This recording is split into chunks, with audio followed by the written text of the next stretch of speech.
अस्सलाम वालेकुम स्टूडेंट्स, कैसे हैं आप लोग। उम्मीद करता हूं कि आप सब लोग ठीक होंगे। तो स्टूडेंट्स, आप लोगों को तो पता है कि कॉलेज ऑफ हो चुका है, जो कि कोविड-19 की जो सेकंड वेव आई है उसकी वजह से। तो आप लोगों की क्लासेस के लिए कॉलेज वालों ने ये डिसाइड किया है कि ऑनलाइन लेक्चर्स का सिलसिला शुरू किया जाए। तो उसी सिलसिले में आज जो है हम इलेक्ट्रोमैग्नेटिक थ्योरी का लेक्चर स्टडी करेंगे। तो ऑनलाइन लेक्चर सीरीज़ में ये हमारा फर्स्ट ऑनलाइन लेक्चर होगा। इससे पहले भी कुछ लेक्चर्स आप लोगों ने कॉलेज में अटेंड किए थे, तो उसी को हम आगे कंटिन्यू करेंगे। तो आज का जो हमारा टॉपिक है वो है electric field of a continuous charge distribution. Electric field के बारे में आप लोगों ने कॉलेज में स्टडी किया था, और इलेक्ट्रिक फील्ड का इफ़ेक्ट किसी भी पॉइंट के ऊपर और इलेक्ट्रिक फील्ड का इफ़ेक्ट किसी भी टेस्ट चार्ज के ऊपर, ये भी आप लोगों ने स्टडी किया था। तो ये जो हमारा टॉपिक है इसमें हम इलेक्ट्रिक फील्ड जो चार्ज की वजह से होती है, उन चार्जेस जब कंटिन्यूसली उनकी डिस्ट्रीब्यूशन होती है, मतलब कि वो चार्जेस बहुत ज़्यादा होते हैं हमारे पास, तो उनका इफ़ेक्ट किसी भी एक पॉइंट के ऊपर या किसी टेस्ट चार्ज के ऊपर कैसा होगा। तो इसको आज हम समझने की कोशिश करेंगे। तो लेट्स स्टार्ट इट। तो ये हमारे पास एक रिलेशन है जो कि हमने पहले स्टडी किया है, जिसमें E is equal to k e into sigma into q i divide by r i into r cap. This above equation is useful for calculating the electric field due to a small number of charges. तो जब भी हमारे पास charges small number हुए, मतलब कि थोड़े charges हैं जिनको आप लोग काउंट कर सकते हैं, तो उनकी वजह से जो इलेक्ट्रिक फील्ड होती है किसी भी पॉइंट के ऊपर, तो उसके लिए हम इस रिलेशन को इस्तेमाल करते हैं।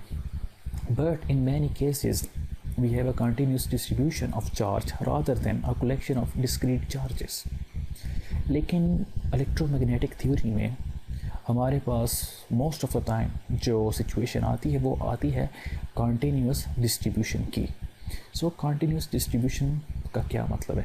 कंटिन्यूस डिस्ट्रीब्यूशन का मतलब ये है कि हमारे पास जो नंबर ऑफ चार्जेस होते हैं वो इनफाइनाइट होते हैं, वो बहुत ज़्यादा होते हैं। तो जब हमारे पास नंबर ऑफ चार्जेस ज़्यादा होते हैं, अनकाउंटेबल होते हैं, तो उनको हम कंटिन्यूस चार्जेस कहते हैं, या उनकी जो डिस्ट्रीब्यूशन होती है उसको हम कंटिन्यूस डिस्ट्रीब्यूशन कहते हैं। अच्छा, the charge in this situation can be described as continuously distributed along some line, over some surface or throughout some volume। तो उसमें जब हम इसको कंटिन्यूस कहते हैं तो चाहे वो किसी लेंथ वाइज है, लीनियरली है, या किसी सरफेस के ऊपर चार्ज डिस्ट्रीब्यूटेड है, या किसी वॉल्यूम में 3 डायमेंशनली वो डिस्ट्रीब्यूटेड है, तो उसको हम कंटिन्यूस ही लेंगे।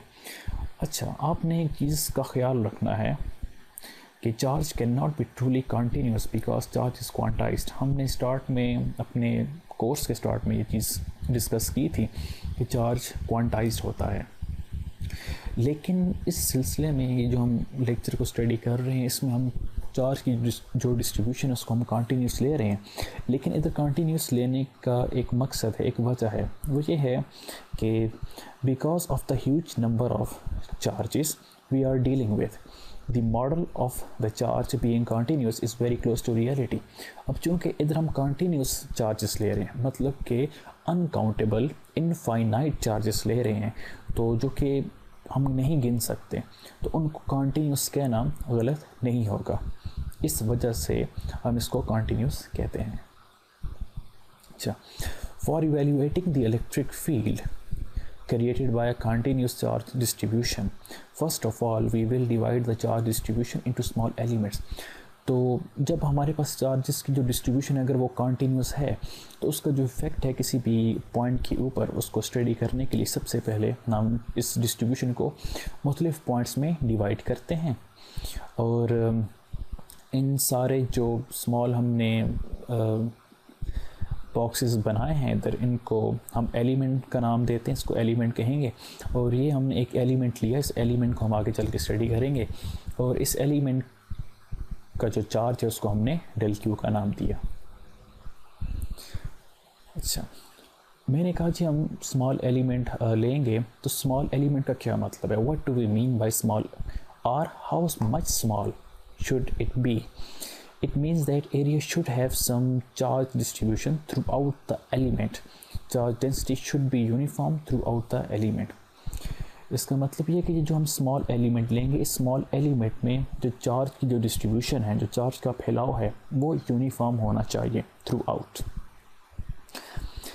अच्छा, इस बात को भी आप अपने माइंड में रखें that usually uniform charge distribution can not be achieved, कि चार्जेस की यूनिफॉर्म डिस्ट्रीब्यूशन हासिल करना तकरीबन नामुमकिन है। But while dealing with element और patch we try to reach closer to it. लेकिन हमारी पूरी कोशिश होती है कि हम जो एलिमेंट ले रहे हैं वो इतना छोटा लें कि जिसमें हम अगर यूनिफॉर्मिटी को अचीव नहीं भी करते तो हम उसके करीब करीब पहुंच जाएं।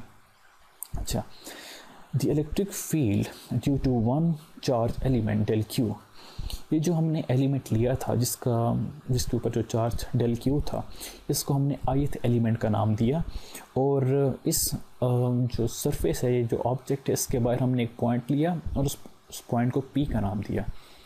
तो इस एलिमेंट जिसका चार्ज डेल क्यू है, उसकी वजह से इस पॉइंट P के ऊपर जो इलेक्ट्रिक फील्ड होगी, उसके लिए हमने ये रिलेशन हमारे पास एक है जो कि del E is equal to k e into del q divide by r square into r cap. Del e जो है वो इलेक्ट्रिक फील्ड है इस एलिमेंट की, जबकि के हमारे पास कांस्टेंट है।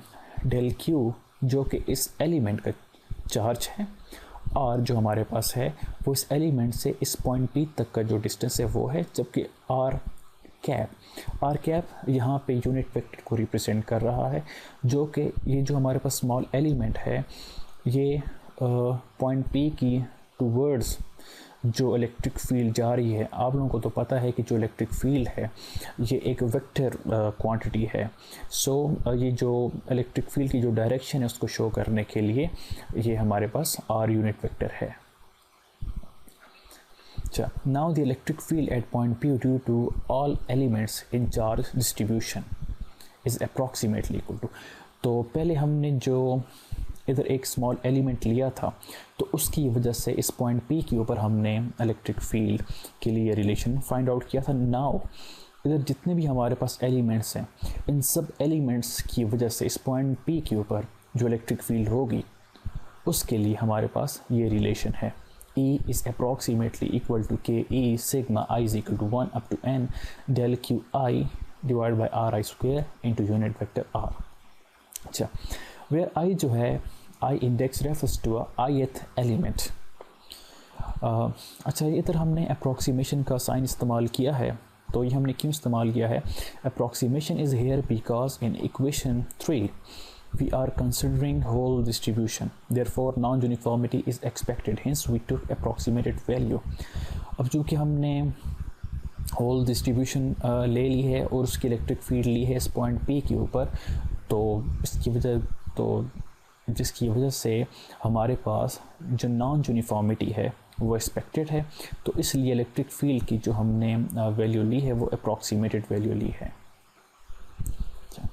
Now even after dividing the whole distribution into small patches elements, you are still facing the non-uniformity. Then for achieving or at least reaching closer to uniformity, we will further divide the element into further smaller elements। अच्छा, हमने पहले single element लिया और उसकी electric field point P के ऊपर जो थी उसके लिए हमने रिलेशन देखा। फिर हमने इस सारे एलिमेंट्स लिए और उनकी वजह से जो इलेक्ट्रिक फील्ड थी इस पॉइंट P के ऊपर, उसको हमने स्टडी किया। लेकिन फिर भी हमारे पास यूनिफॉर्मिटी आ रही थी, जैसा कि हमने अपनी जो लास्ट हमारी मैथमेटिकल वैल्यू है उसमें भी हमने अप्रॉक्सीमेशन यूज़ की। सो यूनिफॉर्मिटी को अचीव करने के लिए हम ये जो हमारे पास स्मॉल पैच है, ये स्मॉल एलिमेंट है, इसको हम फर्दर डिवाइड करेंगे। जब हम इस एलिमेंट को फर्दर डिवाइड करेंगे यूनिफॉर्मिटी को अचीव करने के लिए, तो ये एक एलिमेंट फर्दर कई छोटे एलिमेंट्स में डिवाइड हो जाएगा। तो सिमिलरली ये हर एलिमेंट्स, जितने भी एलिमेंट्स हैं वो भी फर्दर डिवाइड होंगे। तो जब एलिमेंट बहुत स्मॉल हो जाएगा तो उसमें जो फिर चार्ज की वैल्यू है वो भी बहुत कम हो जाएगी। So due to this division the size of element will get smaller and smaller, therefore value of charge will remain very less. तो चार्ज की जो वैल्यू है वो बहुत कम रह जाएगी. Hence we will say that del q जो कि इस एलिमेंट का चार्ज है tends to 0, therefore we will apply the limit.